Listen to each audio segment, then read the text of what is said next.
Hi everyone, it's me, Scott from Heroic Studios Gaming, coming at you with another video. Today I want to talk to you about City of Mist. City of Mist is a pretty cool game, and we'll talk about it today, but this is City of Mist. You can tell by the cover alone that it's influenced by comic books and sort of that kind of thing. It's in fact pretty influenced by noir stories and comic books together, which kind of go together if you know the history behind comic books and like their pulp fiction histories, where they came from the progression from pulp stories to radio stories to comic books, then you know that that's actually a pretty solid influence. But let's talk about City of Mist. City of Mist is a game made by Son of Oak Studios, which, if you try to look at the internet, you won't find out much. I know a little bit. I know that it was started by Amin Moshe, and it's this company that he created in order to make City of Mist. But right now, it's a pretty big creative team. If you see their most recent Kickstarters, you can see that there's quite a few people that are part of the team, and then there are other contributing writers that are semi-influential people in the gaming world. They have a lot of streams and stuff. So they're the creative minds behind City of Mist, which we're going to talk about today, as well as Queers, Otherscape, and the upcoming fantasy RPG called Legends in the Mist. All of those games that they've created use that City of Mist system. So when I talk about this today, you can kind of get the hang of this. You can play City of Mist, and then you'll have the ability to play all of the other games that they make, because they use the same system for all of them, which is sort of a modified version of the Powered by the Apocalypse system. Which I'm pretty sure I made a video on Powered by the Apocalypse, but if I haven't, I will. It's not my most favorite system. It's kind of a little bit strange. When I did Monsters of the Week, for example, which uses that same system, there was a few times where I wanted to do something, and I was kind of restricted in what I could do because it wasn't falling under the typical sort of moves that you do in the Powered by the Apocalypse system. So it has some weaknesses, but my biggest problem with the Powered by the Apocalypse system is actually the book, which I'm pretty sure I made a video on. If I haven't, then I will go back and make a video on it, just so you understand what my problem is with the Powered by the Apocalypse system. But this City of Mist, while it is Powered by the Apocalypse, they made a few changes, and some of the changes that they made I actually quite like. And we'll go through the rest of this review where I talk about City of Mist and why it's better than the typical Powered by the Apocalypse game. But first off, let's ask the question that we always ask: what is City of Mist? Well, City of Mist is a storytelling game with the Powered by the Apocalypse system, like I said. It takes place in a city where myths and legends are real, and each person holds within themselves their ordinary personality, which is the logos, and their mythical personality, which is the mythos. However, only some people can recognize this, and the people that can recognize this sort of two-personality thing are called rifts, which are what the player characters are. They're rifts. And rifts can tap into that mythos entity to do amazing supernatural-like things. Maybe they're just amazing things in general, but they can do things outside the normal for what their normal personality would allow them to do. However, when that happens, most of the non-rifts around in the world, in the city, they perceive these sort of semi-supernatural things with a cloud of sort of naivete, is a word. They have this cloud that keeps them from understanding what they're seeing. Maybe it just changes up what it makes or what it looks like, but it's called the Mist, hence the City of Mist. As the book states, the mist is actually like can make like a suit of armor look like a regular police flak jacket, or fire breathing look like a magic trick, or perhaps even a conveniently placed gas explosion from a pipe or something. Breathing fire and manifesting knightly armor are part of what the mythos entities can do. That part of your personality that is the mythos can do that. And it's just the tip of the iceberg of the kinds of things that your mythos can do in City of Mist. Primarily, the game is about investigating the stuff going on in the city and sort of answering that question that your mythos personality parts are trying to answer, like who they are, what they're doing, where they're going. So there's this bit of like a noir vibe in the City of Mist, but it doesn't have to be. It's just kind of the vibe because it follows that comic book style thing. And since every character, regardless of profession, turns into an investigator because they're trying to like look into stuff, some of the noir tropes are there regardless of whether you try not to use it or not. But essentially, it's a game about words and storytelling. which comes out really cleverly when they do stats. In fact, they say this is a game of words, not numbers. And so we'll get into that, I guess, right now. But to play the game, you have, like other Powered by the Apocalypse systems, you have these basic moves that everyone can do. They're called moves. They're basically the typical kinds of things your character would do, whether that's investigating or convincing someone to do something or facing danger or punching someone. These all fall into these moves category. And for City of Mist, these moves are investigate, convince, face danger, hit them with all you've got, go toe-to-toe, change the game, sneak around, and take the risk. So these are the different moves that everyone can do in the game. And then some of your personality traits, the pieces of you, whether they're mythos or logos, they also might have some special moves that go along with them. There's also a couple of other like cinematic moves, things you can do at the beginning or end of a game. But like there's special moves later on. Let me see if I can grab my little notes real fast. It's so you can do stop holding back. It's stop period holding period back and look beyond the mist. Those are both moves that are not listed as the basic moves, but they are things that your character can do as well as other different moves that you might be able to do. So in City of Mist, you decide you're going to do a move. Whether it's to investigate or convince someone of something, you're going to do the move. I'm gonna convince someone to do something, and then usually the way that you want to do it is to say you're going to try to talk him into doing something, and then tell the MC, which is what they call the Master of Ceremonies, which they call the Game Masters in Powered by the Apocalypse games, that you're doing that move.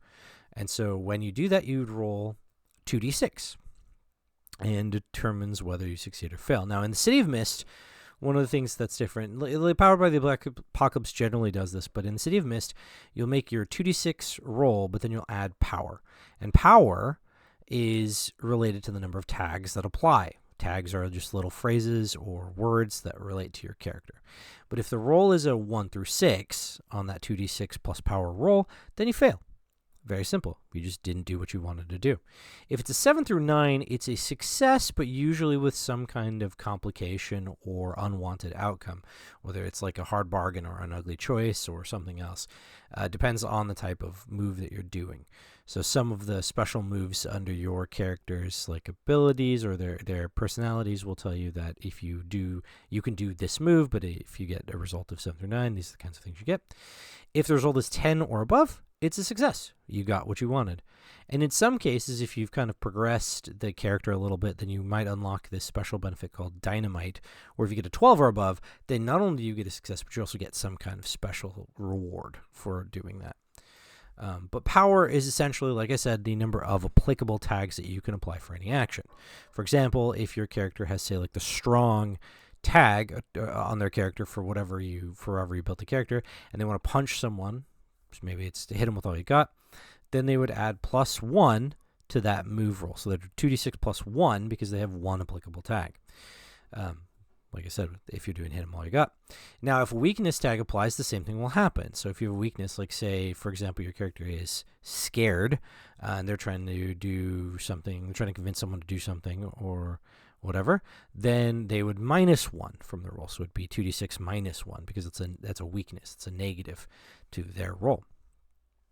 So all story tags, or all of the characters' tags, will work out this way, so your roll will be affected by your character's tags. Strong, clueless under certain situations, observant, whatever the case is. Story tags might also apply. Story tags are temporary tags that are related to stuff that's happened in the story. Like, for example, if you took out a gangster and you picked up his gun, now you have the gun tag. And until you get rid of that gun or whatever, then you have that tag. Or if you decide to... something happens or a gun doesn't apply or you ran out of ammo or something like that, then you might not have the story tag. So it's the same thing, though. So an example of punching someone, let's say you just picked up the fallen gangster's brass knuckles. You would be able to, sort of add +2 instead of +1 to the punch. Or if you spend some juice, which is a resource we'll talk about in a moment, then you can make a story tag and then you have it in that case. Like maybe you're like, I'm going to punch him. Oh, I just so happen to be like on the upper ground or something. I'll spend some juice and then have the upper ground. So I have a +1 to that. So I'll have 2d6 +2.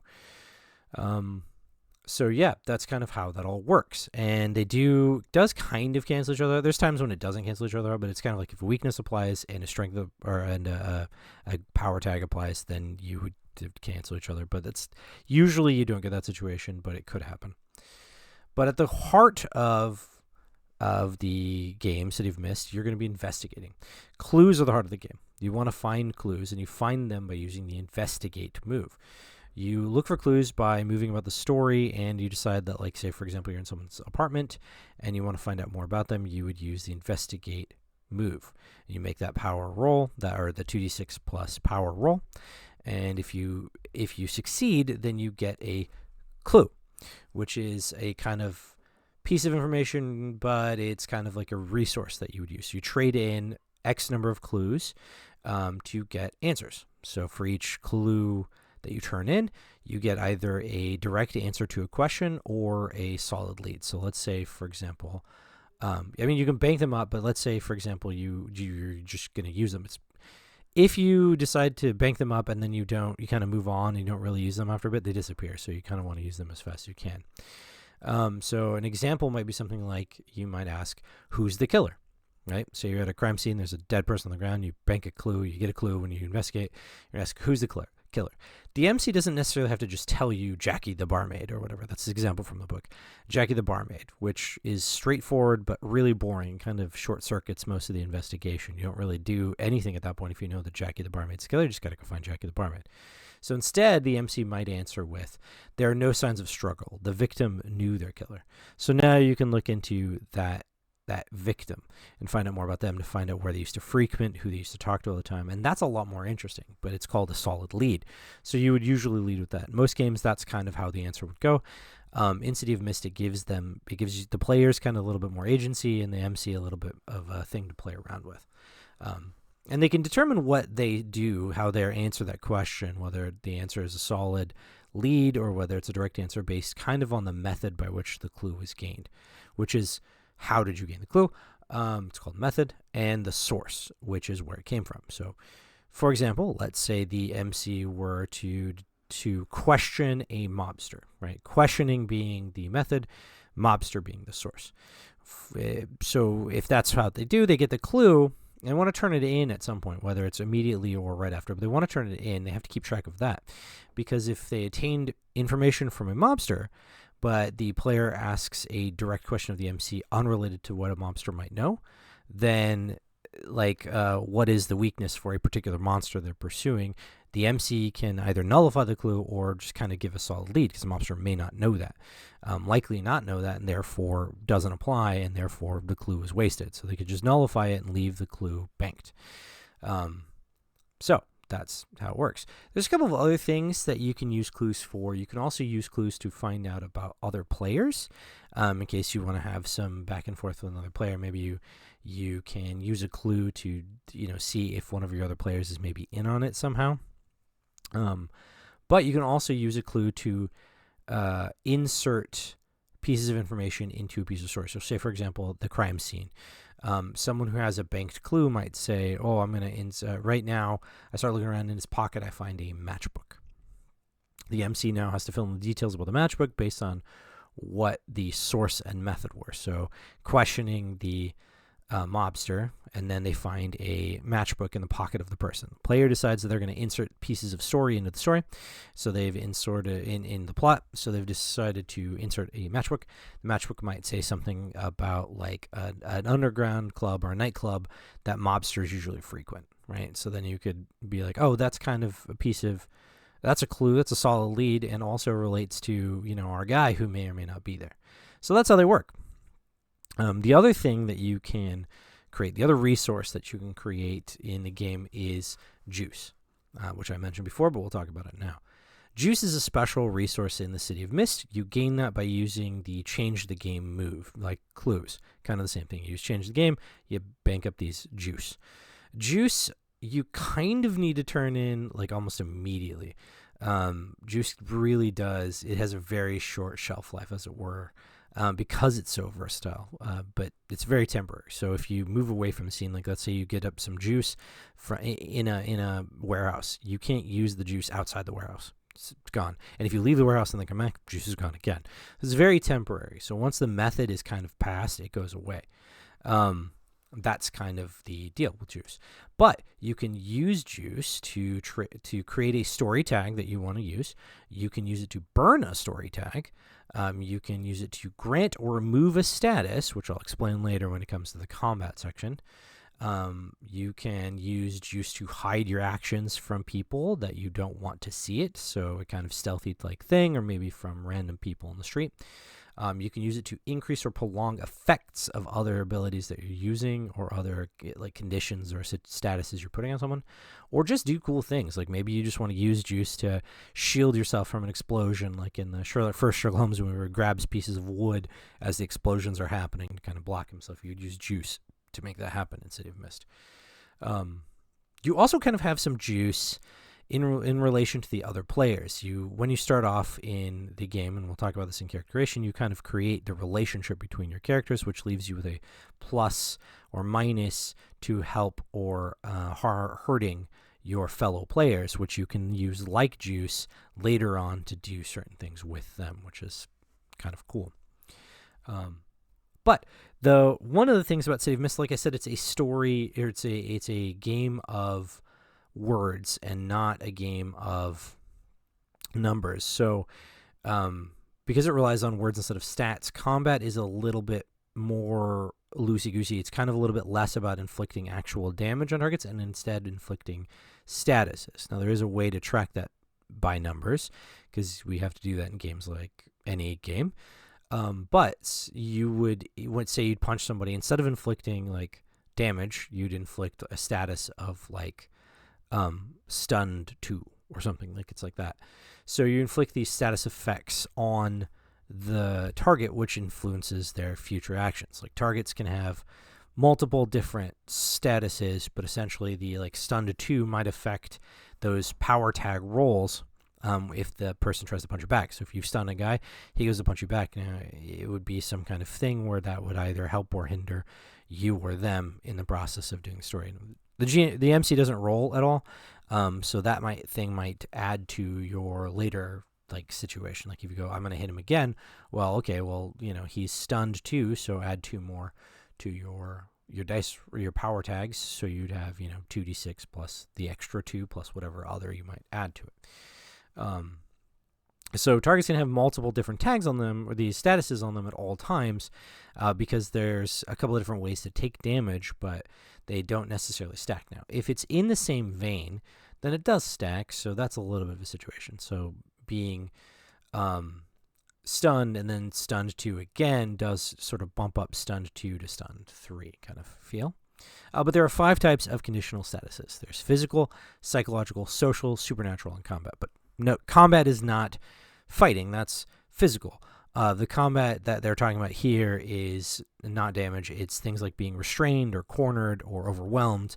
That's the kind of status they're talking about. So you could have overwhelmed 5, for example, and you're surrounded by people and you really can't do much.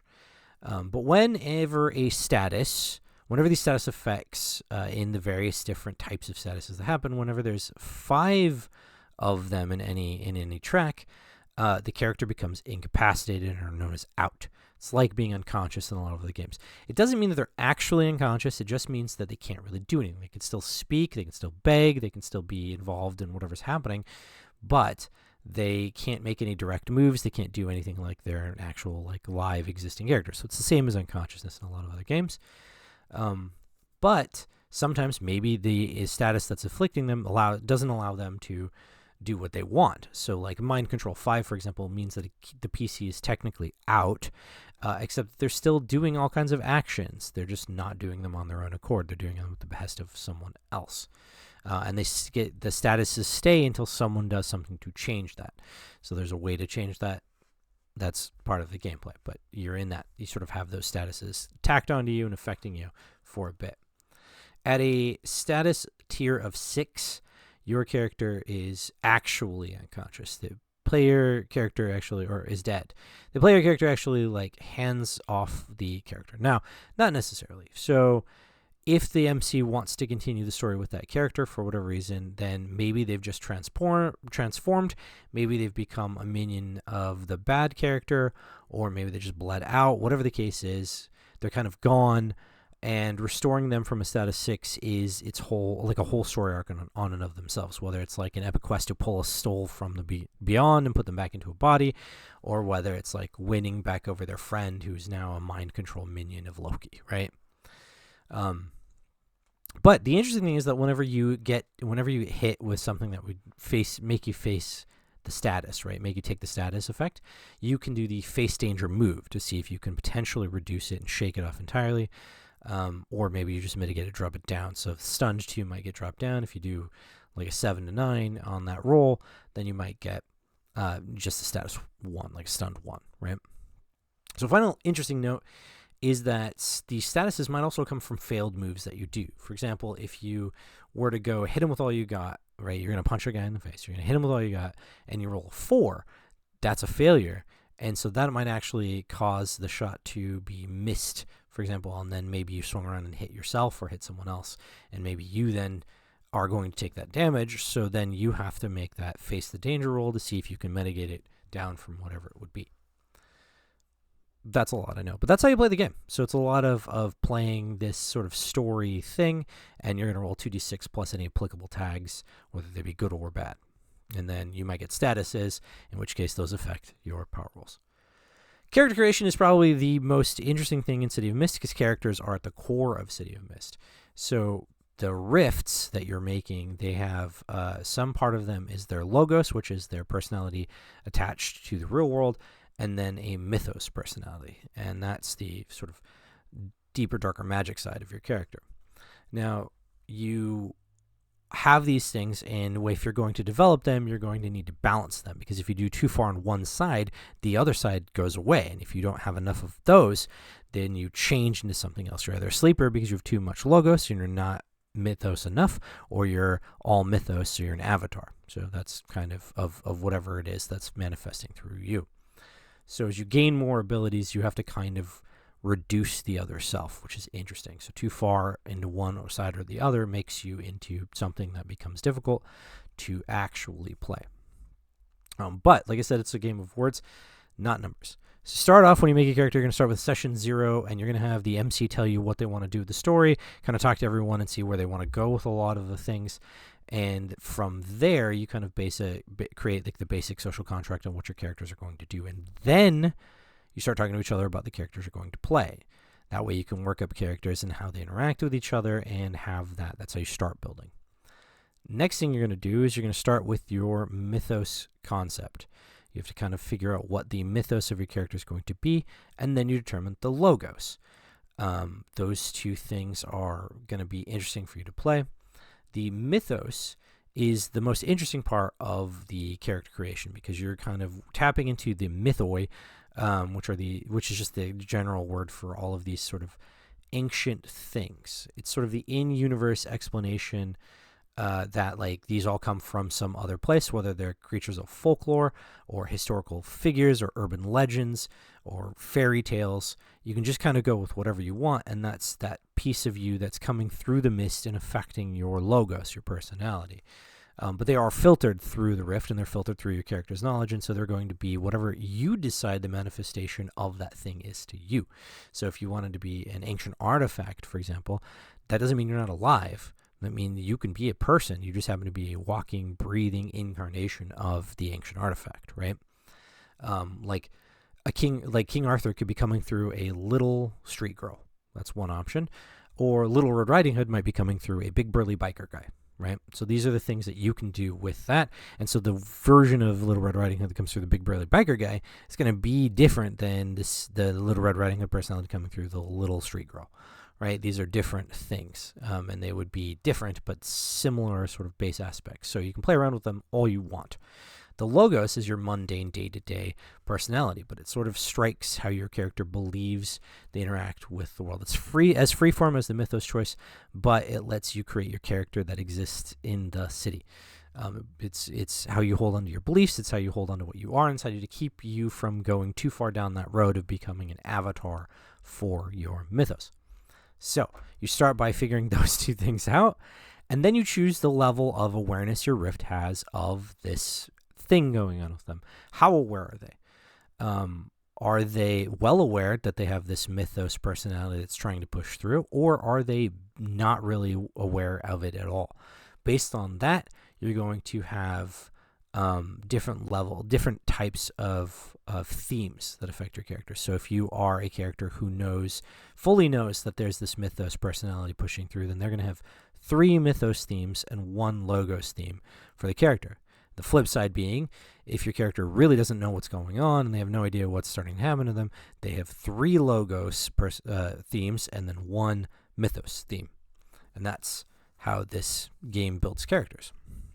So you take these 4 themes whenever you determine the awareness. You take the 4 themes, and then you're going to open the theme books for them, which is a sort of a section, kind of like a piece of the core book, where you have questions to ask. And there are a bunch of questions, but you're supposed to pick 3 of them. And you're supposed to answer 3 of them for each of those themes that you have. So for each theme, you're going to answer 3 questions in the power tags section, a question for the weakness tag section. So you'll have 3 power tags, 1 weakness tag for every theme that you have. And then you add them to your theme card, which you're going to put with your character to then make your character sheet. So it's going to be character's basic information, then these theme cards. So once you've done that, you then move on to the next one and you keep doing it. So at the end, you should have something between 16 to 18 starting tags, some of them good, some of them bad. Next, you go through each of those themes and you're going to answer the mystery question. You would kind of go through and go, all right, there's a mystery question. Like, it's a question that helps you decide what it is that theme is pushing your mythos. Mysteries are related to mythos characters. There's identities for logos characters. So for the mythos themes, you decide what the mystery is. What question is that theme trying to help your mythos entity answer? For the logos themes, you're going to look at the identity, and it's going to ask you about a belief that the logos theme holds on to, and that affects your character's thought process. So you would gain these 2 things as well, and you want to hold on to them because sometimes you'll have to make decisions and you'll have to choose to either pursue a question for your mythos theme or hold to a belief in a logos theme. And when you do that, you create these sort of cracks in your personality, which we'll talk about when we get to development. It's going to be a very long video because the game is quite complicated. But essentially, your themes for your mythos themes are adaptation, bastion, divinity, expression, mobility, relic, and subversion. And then your themes for the logos themes are defining event, defining relationship, mission, personality, possession, routine, and training. That's it. You have a character now. You've sort of looked at the character. You've determined what their themes are. You answered the questions, and you've created power tags based on those questions. So now you have your tags, which you can use for whenever you make those rolls. So if you're going to punch somebody, you'd look at your applicable tags. Some themes will have tags that apply to multiple situations, but most themes will have a tag that applies to kind of one situation, and that will relate to one of the moves. Then you also have to create your crew, which you did during session 0, where you kind of created part of what your crew is. You kind of build them together. This is what's happening in session 0. You have to kind of work through it and decide what some pieces of your crew are going to be. What do they do? How do they know each other? And then it's going to create more tags that you can use as a crew together. These tags are temporary one-use tags, but they float out there for everybody to try to use, and once used, they disappear. So when any member of the crew uses one of them, they disappear, but it might be applicable for your crew. And then that also helps you develop the relationship thing, where you decide whether you've helped or hindered other people in the crew. So there's theme books for that. There's other themes that you can apply, like there's a base of operations kind of thing you can do, or ride.